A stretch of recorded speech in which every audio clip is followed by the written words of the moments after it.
بسم اللہ الرحمن الرحیم۔ افعال القلوب ہیں: ظنن تو،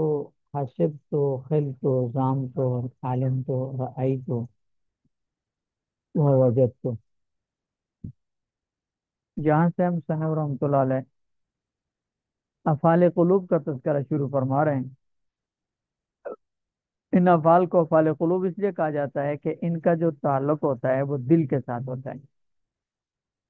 ظاہری اعضاء کے ساتھ ان کا تعلق نہیں ہے۔ ان کا دوسرا نام افعال شک اور افعال یقین بھی ہے۔ یہ کہ یہ 7 قسمیں ان کی، 7 تعداد ہے، تو 3 شک کے لیے آتے ہیں، 3 یقین کے لیے آتے ہیں، اور ایک مشترکہ ہوتا ہے۔ جو 3 شک کے لیے آتے ہیں وہ ہیں، پہلے 3 ہیں: ظنن تو، حسب تو، خل تو۔ یہ 3 شک کے لیے آتے ہیں۔ اور آخری 3 جو ہیں، زام تو، عالم تو، رأی تو، یہ زام تو کو چھوڑ کے عالم تو، رأی تو، وجد تو، یہ 3 یقین کے لیے آتے ہیں۔ اور بیچ میں جو زام تو ہے یہ مشترک ہے، یقین اور اس کے لیے شک دونوں کے لیے استعمال ہوتا ہے۔ یہ جو تقسیم ہے یہ ان کے وضعی معنی کے اعتبار سے ہے، لیکن کبھی یہ ایک دوسرے کے اس کے علاوہ، اپنے وضعی معنی کے علاوہ دوسرے معنی میں بھی استعمال ہوتے ہیں۔ مثلا ظننتو کا وضعی معنی تو گمان ہے، لیکن کبھی یقین کے لیے بھی استعمال ہوتا ہے۔ ان نظن الا ظنا وما نحن بمستيقنين، یا نظن خلاف یقین کو کے لیے استعمال ہوا ہے۔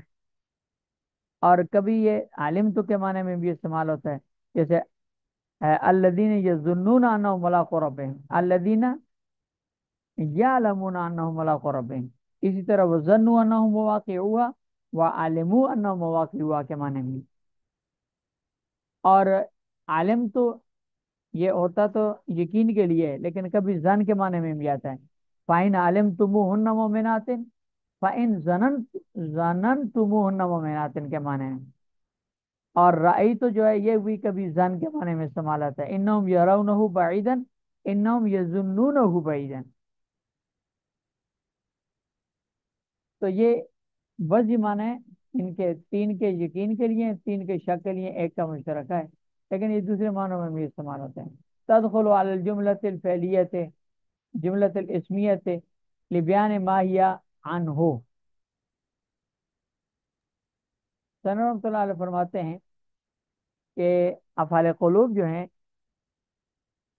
یہ جملہ اسمیہ پر داخل ہوتے ہیں، اور جملے میں موجود خبر کو اپنے وضعی یا استعمالی معنی کے مطابق بیان کرنے کے لیے آتے ہیں۔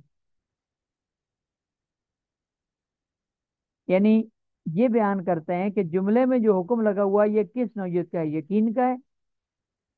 یا ظن غالب کا ہے، یا شک و تردد کا ہے۔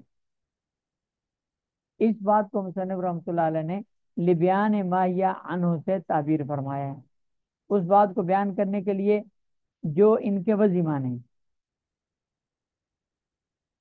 مثال کے طور پر جب عالم تو زیدن قائمن کہتے ہیں تو اس کا مطلب یہ ہوتا ہے کہ یہاں عالم تو زید کے قیام کو یقین کے مطابق بیان کرنے کے لیے ہے، کہ مجھے زید کے قیام کا یقین ہے۔ تو مصنف فرماتے ہیں کہ یہ جملہ اسمیہ پر داخل ہوتے ہیں، اور تنصب الجزئین، یہ دونوں جزوں کو نصب دیتے ہیں، کیونکہ یہ جملہ اسمیہ ہوتا ہے۔ زید قائمن ہے، اس پر عالم تو داخل کیا تو عالم تو زیدن قائمن ہو گیا، تو دونوں جز جو اس کے وہ ہیں، کیا کہتے ہیں اس کو، جز ہیں، ان دونوں کو نصب دے دی۔ ومن خصائصها انه اذا ذکر احدهما ذکر الاخر په خلاف باب اتیتو۔ جہاں سے مصنف رحمۃ اللہ علیہ افعال قلوب کی کچھ خصوصیات بیان فرما رہے ہیں، 4 خصوصیتیں مصنف رحمۃ اللہ علیہ نے بیان فرمائی ہیں۔ پہلی خصوصیت افعال قلوب کی انہوں نے یہ بیان فرمائی ہے کہ افعال قلوب کے دونوں مفعولوں کو ذکر کرنا ضروری ہے، ایک کو ذکر کر کے دوسرے کو حذف کرنا جائز نہیں ہے، برخلاف آتے ہی تو فعل کے کہ اس کے ایک مفعول کو ذکر کر کے دوسرے کو حذف کرنا بھی جائز ہے، لیکن افعال قلوب میں ایسا نہیں ہوتا، ان کے ایک کے فعل مفعول کو ذکر کر کے دوسرے مفعول کو حذف کرنا جائز نہیں ہے۔ یا تو دونوں کو ذکر کریں گے یا دونوں کو حذف کریں گے۔ ومن خصائص انه اذا ذکر احدهما، ان کی خصوصیات میں سے ایک یہ ہے کہ اگر ایک مفعول کو ذکر کیا جائے تو ذکر الاخر، دوسرے کو بھی ذکر کیا جاتا ہے، بخلاف باب آتے تو، بخلاف باب آتے تو کے۔ لیکن اگر کوئی قرینہ موجود ہو، اس میں اصل وجہ یہ ہے کہ افعال قلوب کے جو دو مفعول ہیں یہ اصل میں مبتدا خبر ہیں۔ جیسے زید قائمن ہے، تو زید مبتدا ہے، قائمن خبر ہے، تو یا تو دونوں کو ذکر کریں گے یا دونوں کو حذف کریں گے۔ لیکن کبھی اگر قرینہ ایسا موجود ہو جو مبتدا پر دلال کرنے والا، یعنی مفعول اول پر دلال کرنے والا یا مفعول ثانی پر دلال کرنے والا موجود ہو، تو جس طرح مبتدا خبر کو قرینے کے ہوتے ہوئے حذف کرنا جائز ہے، مبتدا کو باقی رکھ کے خبر کو حذف کرنا، خبر کو رکھ کے مبتدا کو حذف کرنا قرینے کے ہوتے ہوئے جائز ہے، اس طرح یہاں پر بھی اگر قرینہ موجود ہو تو پھر دونوں میں سے ایک مفعول کو حذف کرنا اور ایک کو ذکر کرنا جائز ہوتا ہے۔ جیسے ولا يحسبن الذين يبخلون بما آتاهم الله من فضله وخير لهم، اس میں جو يحسبن فعل ہے یہ فعل قلوب میں سے ہے، اس کا مفعول اول محذوف ہے، جس کا قرینہ آگے ہوا خیر لهم میں جو ہوا ضمیر ہے نا وہ ہے، کیونکہ ہوا ضمیر کا مرجع يحسبن کا یہی مفعول اول ہے، تو قرینہ چونکہ موجود ہے اس لیے مفعول اول کو حذف کر دی۔ تو جہاں قرینہ نہ ہو تو پھر یا تو دونوں کو ذکر کریں گے یا دونوں کو حذف کریں گے، ایک کو ذکر کرنا دوسرے کو حذف کرنا جائز نہیں۔ ومنها جواز الالغاء اذا توسطت او تاخرت استقلال الجزئین کلاما، دوسری خصوصیت یہ ہے افعال قلوب کی کہ جب افعال قلوب مبتدا خبر کے درمیان میں آ جائے یا مبتدا خبر سے مؤخر ہو جائیں تو افعال قلوب کے عمل کو لفظاً مانن ختم کر کے انہیں ملغا از عمل قرار دینا بھی جائز ہے۔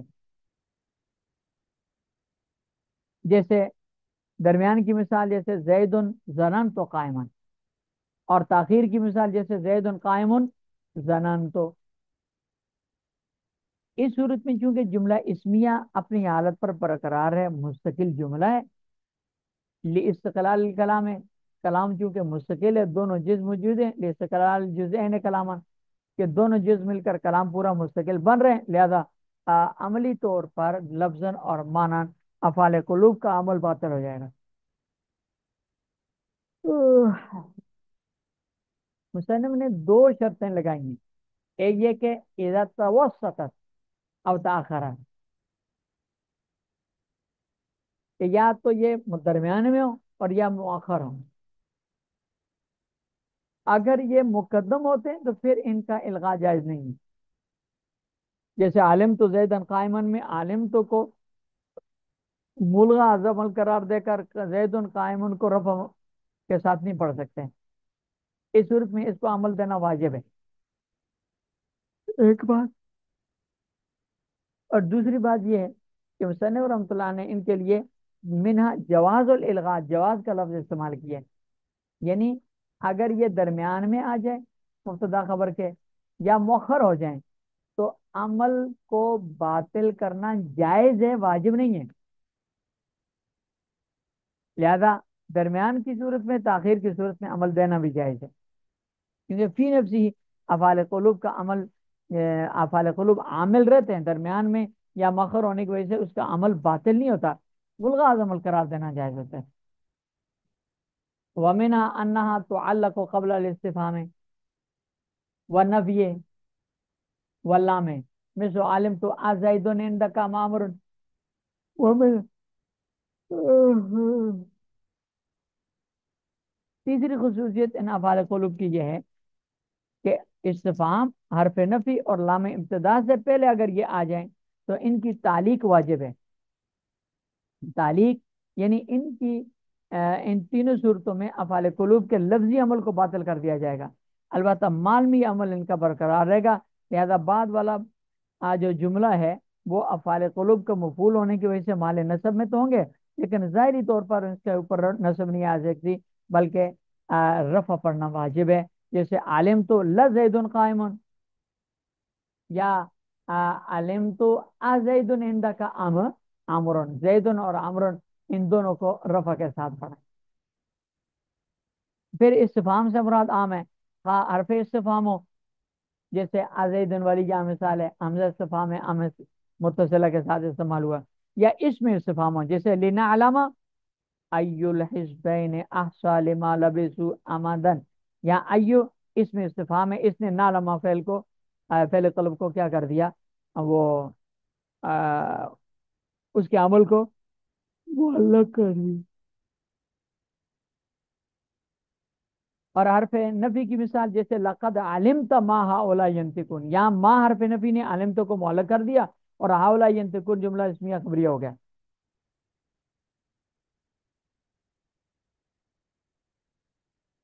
ان تین صورتوں میں اگر فعل قلب کو عمل دیں تو نفی، استفہام اور لام ابتدا تینوں کی جو صدارت کلام ہے وہ ختم ہو جاتی ہے، اسے معلق کر دیا جائے۔ ومنا، اور چوتھی خصوصیت افعال قلوب کی یہ انا یجوز ان یکون فاعل و مفعول ضمیرین لشین واحد، مثل علمتنی منطلقا۔ مصنف رحمۃ اللہ فرماتے ہیں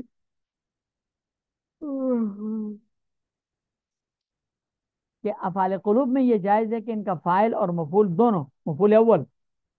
فاعل اور مفعول اول یہ دونوں ضمیر کی صورت میں ہوں، اور وہ دونوں ایسی ضمیریں ہوں کہ دونوں کا مصداق ایک ہی شے ہو، تو یہ جائز ہے۔ جیسے عالم تو نی منطلقاً، یہاں تو ضمیر فاعل اور یا ضمیر متکلم مفعول اول جو ہے، ان دونوں کا مصداق ایک ہے، متکلم کی اپنی ذات ہے۔ افعال قلوب میں یہ جائز ہے، اس لیے کہ افعال قلوب میں جو مفعول بھی ہوتا ہے نا، حقیقتاً مفعول بھی وہ مفعول ثانی ہوتا ہے، مفعول اول کو تو صرف اس کی تمہید کے لیے ذکر کیا جاتا ہے، لہذا فاعل اور مفعول کا متحد ہونا لازم نہیں آئے گا، بلکہ فاعل الگ ہے اور مفعول جو ہے وہ مفعول ثانی الگ ہے، اور باقی افعال میں یہ چیز جائز نہیں۔ مثلا ضرب تو نہیں کہہ سکتے، یہاں اتحاد لازم آتا ہے، لیکن افعال قلوب میں یہ جائز ہے، جیسے سورہ یوسف میں انی آرانی آسرو خمرہ، آرام ہے واحد متکلم اس کا فاعل ہے، اور آگے نونی کا یہ بکایا یازمین متکلم مفعول اول جو ہے نا، یہ دونوں متکلم کی ضمیریں۔ اسی طرح ان الانسان ان الانسان لیطغى ان رآہ استغنى، اس میں رآ کے اندر ہوا ضمیر فاعل غائب کی ضمیر ہے، اور ہو مفعول ثانی ہے، مفعول اول ہے، دونوں کی ضمیریں کا غائب ہیں، اور دونوں غائب ضمیر کا مصداق ایک ہی ہے۔ اسی طرح اگر متکلم کی ضمیریں اور تسنیہ جمع کی ضمیر میں لفظ مختلف ہوں لیکن مصداق کے اعتبار سے ایک ہو تو بھی ٹھیک ہے، افعال قلوب میں یہ جائز ہے، جیسے لقد رأیتنا مع رسول اللہ صلی اللہ علیہ وسلم وما لنا من طعام الا الاسودان، اس میں رأیتو کی ضمیر تو اور نا ضمیر مفعول اول، یہ دونوں متکلم کی ضمیریں ہیں، دونوں کا مصداق ایک ہے،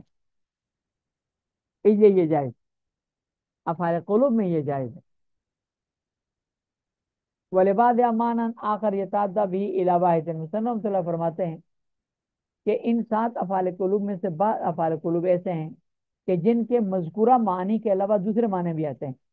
ان دوسرے معنی کے اعتبار سے وہ معنی چونکہ جس لفظ کو چاہتا ہے وہ مبتدی بیک مفعول ہوتا ہے، لہذا افعال قلوب کا بھی ایک ہی مفعول آئے گا۔ مثال کے طور پر زنن تو کبھی اتہم تو کے معنی میں ہوتا ہے بدگمانی کرنا، اور اتہم تو ایک معنی چاہتا ہے، مفعول چاہتا ہے، زنن تو زیدن ای اتہم تو زیدن، لہذا یہاں زنن تو کبھی ایک ہی مفعول کافی ہے۔ اسی طرح عرب تو عالم تو بے معنی عرب تو کیا ہو، تو کیا کہتے ہیں اس کو، عرب تو ایک مفعول چاہتا ہے، لہذا عالم تو کبھی ایک ہی مفعول ہوگا۔ اسی طرح رائی تو جب رویت بصری یعنی ابصر تو کیا معنی میں ہو، تو رویت بصری کیونکہ ایک مفعول چاہتی ہے، لہذا اس کا بھی ایک مفعول ہوگا۔ اور وجد تو بے معنی اصب تو کیا پا لینے کے معنی میں، تو اس صورت میں وجد تو کا چونکہ ایک ہی مفعول ہوتا ہے، لہذا یہاں اس کا اصب تو کا ایک مفعول ہوتا ہے، لہذا وجد تک اب یہ ایک مفعول کافی ہو جائے گا۔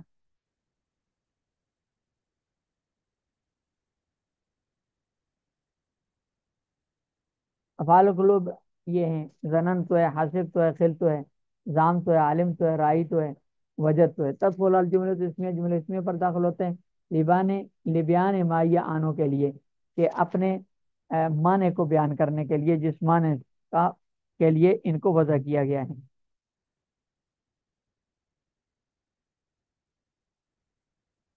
فتنصب الجزئین، دونوں جزوں کو نصب دیتے ہیں۔ ومن خصائصها، اس کی خصوصیات میں سے ایک یہ ہے کہ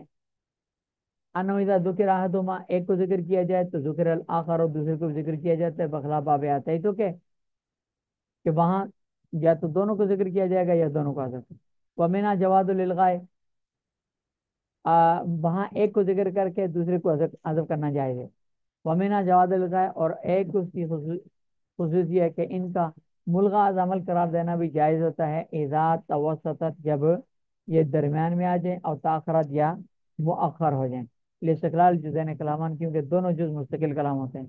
ومن آنا تعلق کو قبل استفہام، میں ایک خصوصی یہ ہے کہ ان کو معلق کر دیا جاتا ہے جب یہ استفہام سے پہلے ہو، نفی سے پہلے ہو، لام ابتدا سے پہلے ہو، جیسے عالم تو ازیدن عندک امامر۔ ومن ایک خصوصی تو اس کی یہ ہے کیا نا یجوز ان یکون فاعل و مفعول ضمیرین نشین واحدین، کہ اس کا فاعل و مفعول اول دونوں ضمیر کی صورت میں ہو، اور ضمیر کا مصداق ایک ہی ہو، جیسے عالم تو نہیں منطلقن، میں نے اپنے آپ کو بتایا کہ جی میں جانے والا ہوں۔ بولے بعض امانن اوخر،